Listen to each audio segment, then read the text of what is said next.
찬송가 269장 그 참혹한 십자가에 찬양 드리겠습니다.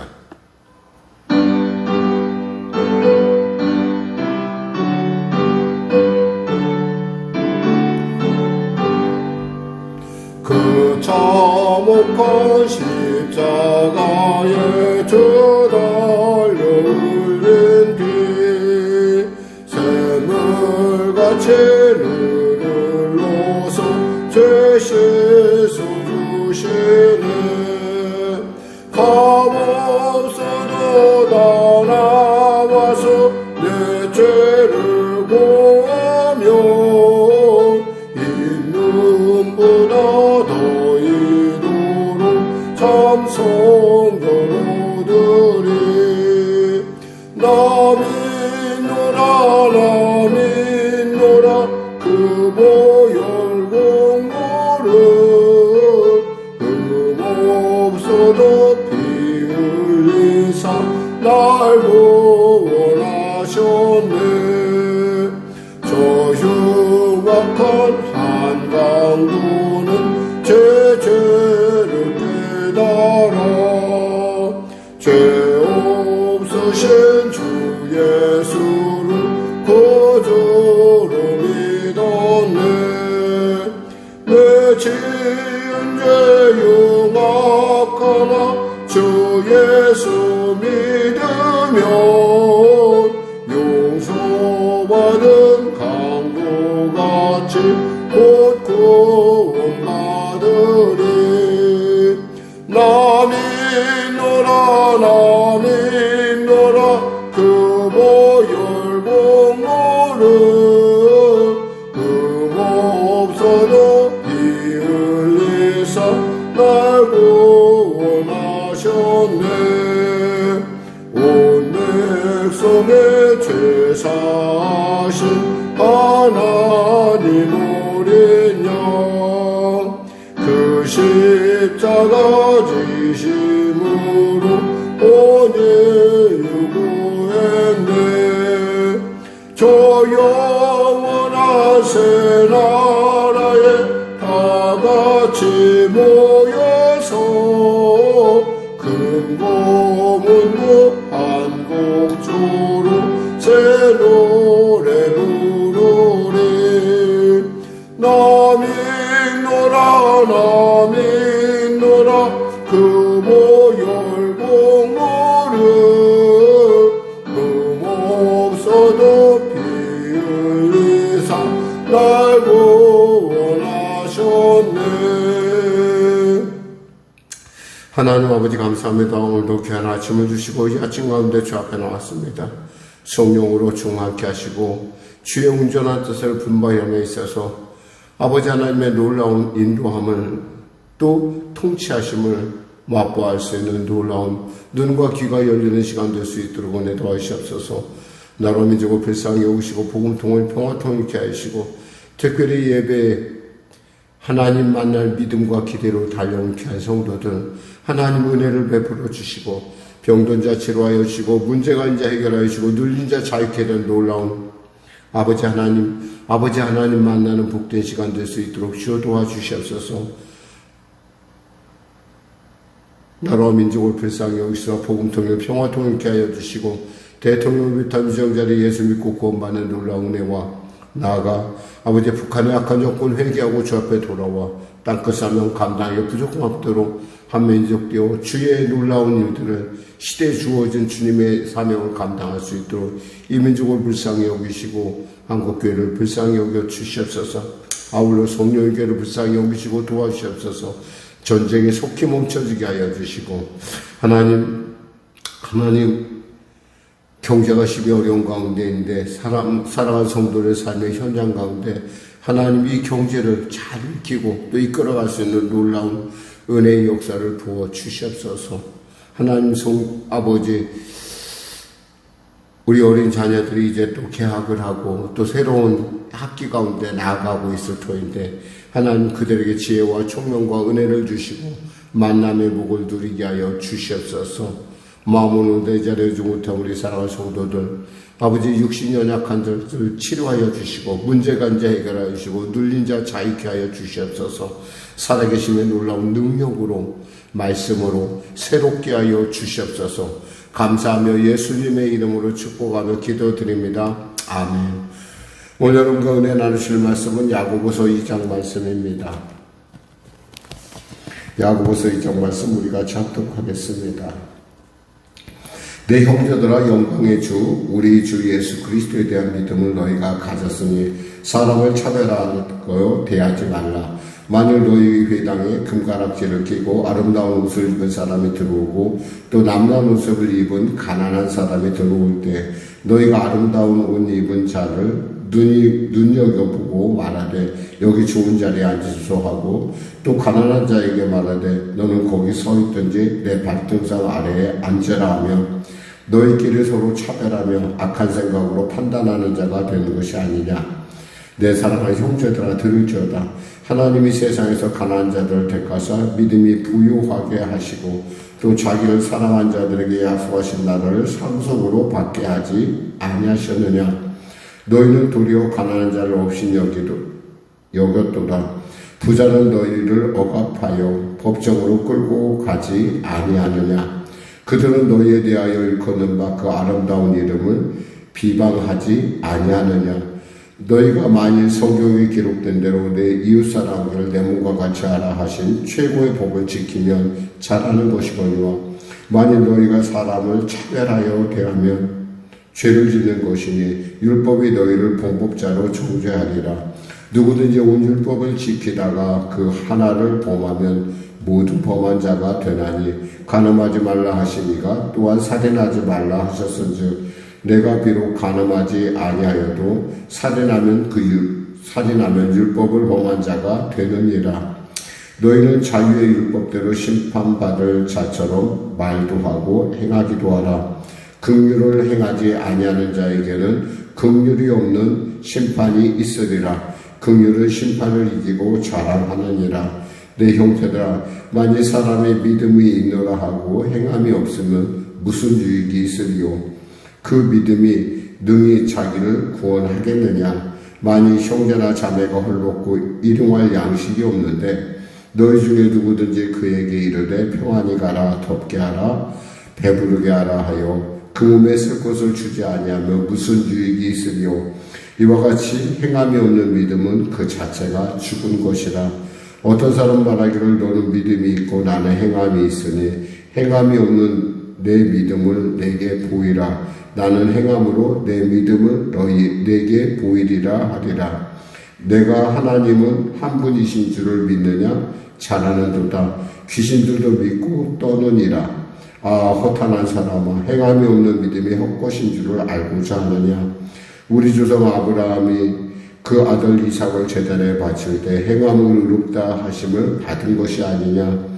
내가 보거니와 믿음이 그 행함과 함께 일하고 행함으로 믿음이 온전하게 되었느니라. 이에 성경에 이른바 아브라함이 하나님을 믿으니 이것을 의로 여기셨다는 말씀이 이루어졌고 그는 하나님의 보시라 칭함을 받았나니 이러보건대 사람이 행함으로 의롭다 하심을 받고 믿음으로만은 아니니라. 또 이와 같이 기생라합이 사자들을 대접하여 다른 길로 나가게 할 때 행함으로 의롭다 하심을 받은 것이 아니냐. 영혼이 없는 몸이 죽은 것 같이 행함이 없는 믿음은 죽은 것이니라. 아멘.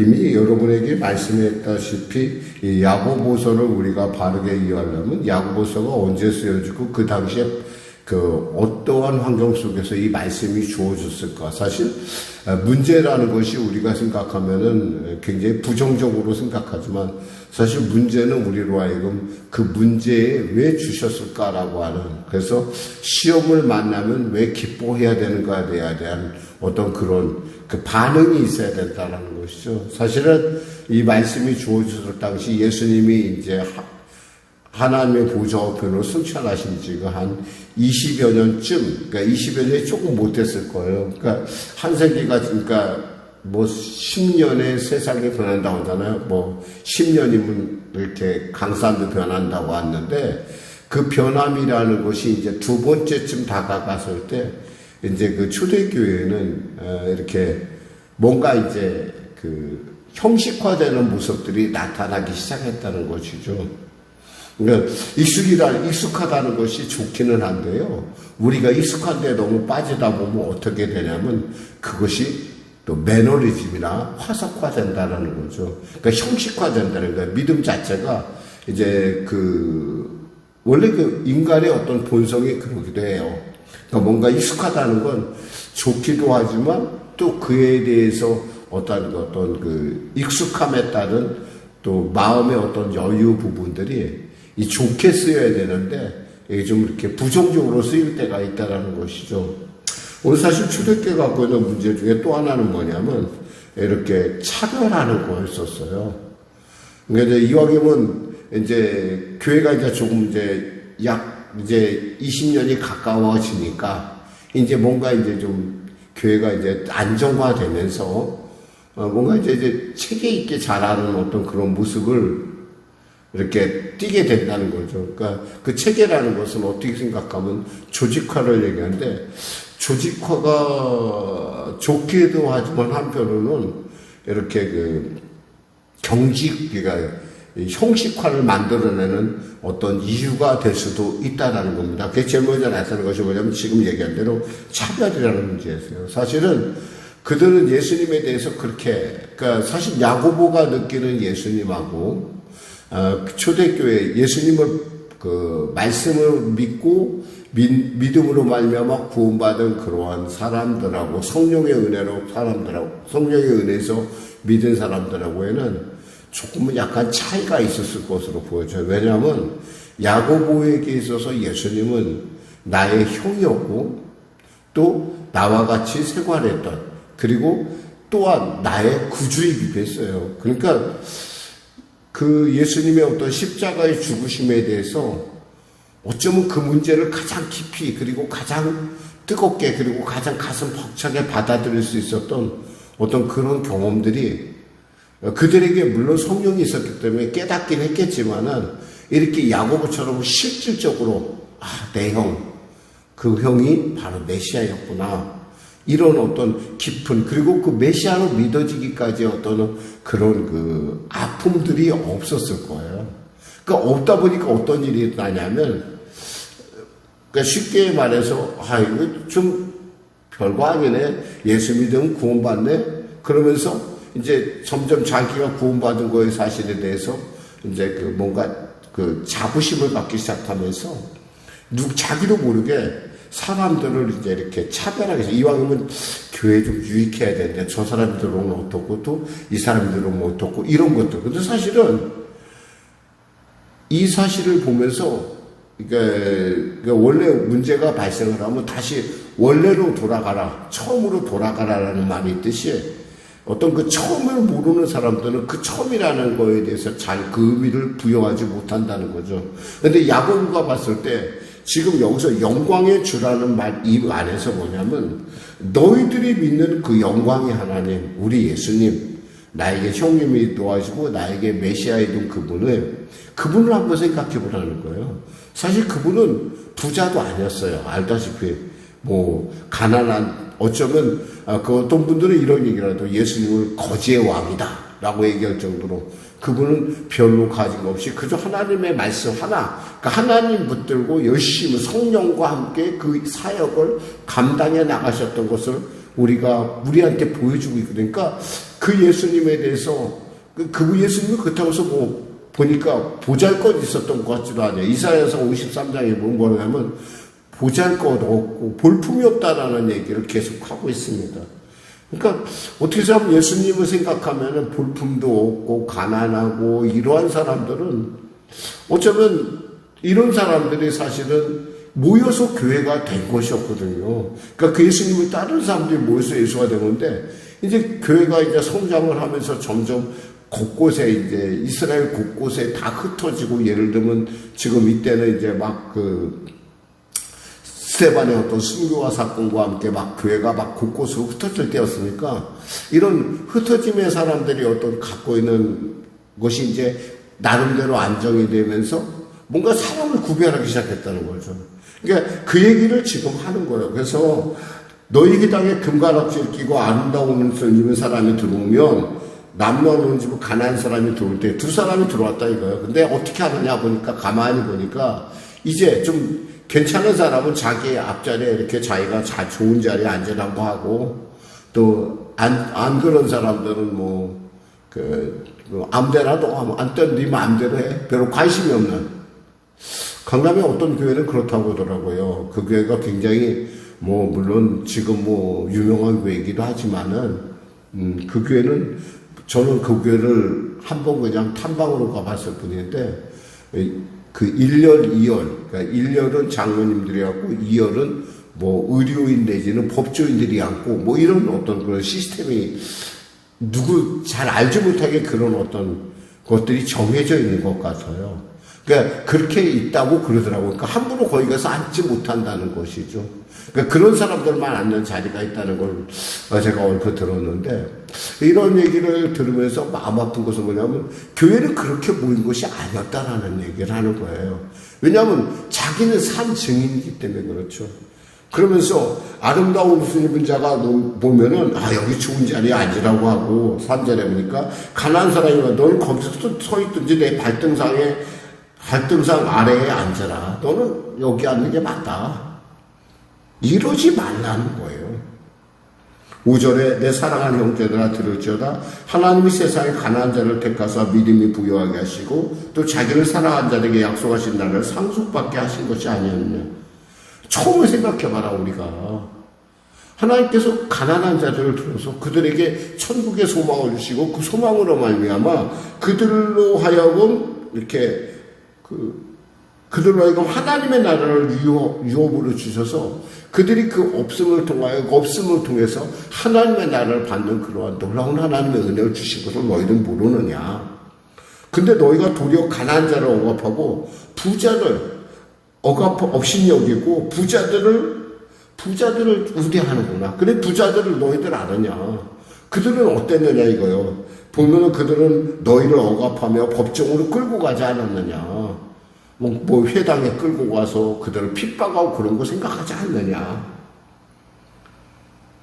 너희들이 그 일을 통해서 무슨 일이냐면 그 아름다운 이름을 비방하지 아니하느냐. 그 부자들이 뭐였냐, 이 아름다운 이름은 예수님의 이름에 대해서 그들이 비방을 했다는 것을 지금 얘기하고 있습니다. 성경에 기록된 대로, 그러니까 말씀에 기록된 대로 이웃사랑을 내 몸과 같이 하라 최고의 법을 지키면 잘하는 것이다.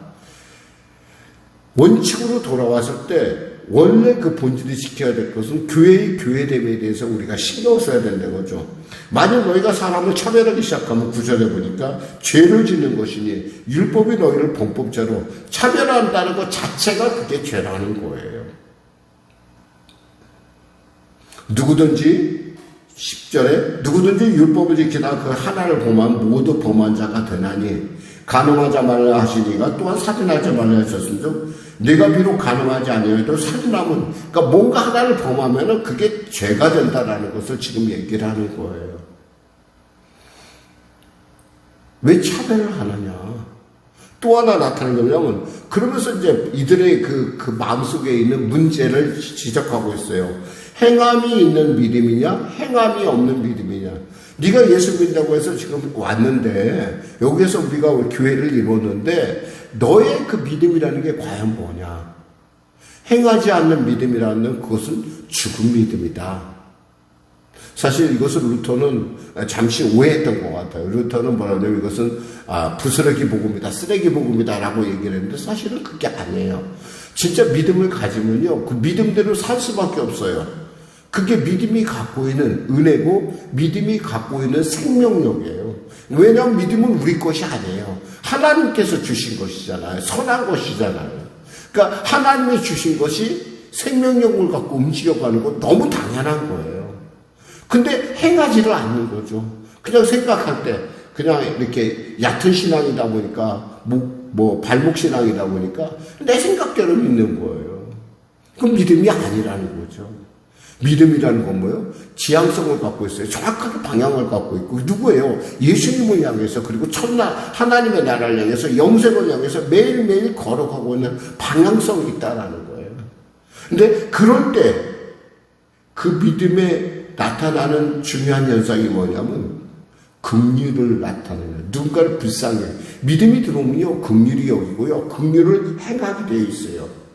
그러면서 어떤 사람은 말하기를 이런 말 한다는 거죠. 18절에 너는 믿음이 있고 나는 행함이 있으니 행함이 없는 내 믿음을 내게 보이라. 나는 행함으로 내 믿음 보였다. 믿음은 뭐예요? 아벨의 믿음이, 아벨의 피가 말한다는 것은 뭐냐면 그 믿음이 말을 하고 있다는 거예요. 마찬가지로 우리의 믿음이 말을 하고 있다는 거예요. 심지어 귀신도 하나님이 한 분이라는 걸 안다는 거예요. 우리가 축사를 하다 보면 느끼는 게 뭐냐면 이 귀신들이 굉장히 하나님의, 예수님의 이름 앞에서 떠는 걸 볼 수가 있어요. 덜덜덜 떠나요. 그런데 예수님을 경배하지는 못해요. 예수님을 예배하지는 못한다는 거예요. 하나님을 떨긴 하는데 하나님 앞에 예배하지 못한다는 거예요. 지금 그 얘기를 하면서 너의 그 믿음이 귀신하고 뭐가 다를 거가 있냐? 네가 그 행하지 않는다면 그것과 뭐가 다르겠느냐? 한번 기생 라합을 생각해봐라. 그리고 아브라함을 생각해봐라. 너네들이 믿음의 조상이라고, 너희들이 조상이라고 아브라함을 생각해봐라. 믿음이 어떻게 해서 그가 믿음을 인정받았냐? 그가 이삭을 하나님께 드릴 때 하나님께서 내가 네 경외하면 내 믿음을 알게 노라하시고 하나님의 벗이 되지 않았느냐. 믿음은 잘하는 것이어야 된다는 것이죠. 랍과 같은 경우도 어떤 아브라함은 25년의 세월을 주면서 믿음이 잘한 사람의 예라고 한다면 또 랍과 같은 예는 뭐예요? 그것은 이방인이었잖아요. 그러나 그 말씀을 들었을 때 그게 믿음이 생겼고, 그 믿음이 뭐예요? 그 정찰하러 온 사람들을 갖다가 대접해서 그들을 피하게 만들었잖아요. 이것이 믿음이라는 얘기를 하고 있습니다. 결론적으로 뭐예요? 영혼이 없는 몸이 죽은 것 같이 행함이 없는 믿음은 죽은 것이다. 네가 과연 믿음이 있다고 너의 믿음은 움직여야 된다. 살아야 된다. 이 얘기를 하고 있습니다. 기도하겠습니다. 하나님 감사합니다. 교회가 조직이 되고 교회가 안정화할수록 우리는 그 조직과 그 안정, 익숙함에 너무 취한 나머지 교회가 계속 자라고 성장해야 된다는 일에 대해서, 성숙해야 된다는 것에 대해서 우리가 잠시 잊을 때가 있습니다. 망각할 때가 있습니다. 성령님, 이 놀라운 사실을 우리가 깨닫고 나아갑니다. 하나님, 우리 교회가 늘 언제나 살아있는 교회로, 성령의 역사하는 교회로, 아버지 이 땅 가운데 주님의 사명을 감당하는 교회로 온전케 하여 주시옵소서. 사랑하는 성도들의 믿음이 이와 같이 살아서 역동적으로 역사하는 귀한 믿음의 소유자들이 되게 하여 주시옵소서. 예수님의 이름으로 기도드립니다. 아멘. 우리 말씀 생각하고 찬양하고 기도하겠습니다. 찬송가 179장입니다.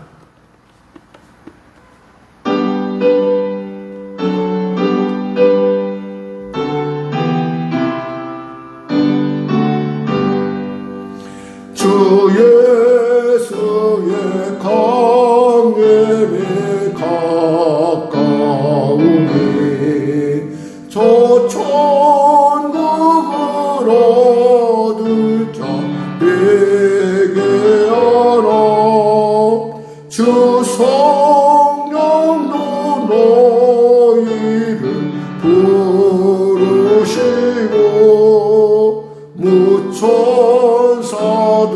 나와서 영접하네. 주 예수님 너희를 찾으시니 내 의심을 하면서 오지 않나. 온 세상 죄 담당한 어린 양을 죄 많은 자 불러서 구원하네. 이 세상의 즐기는 재물로는 내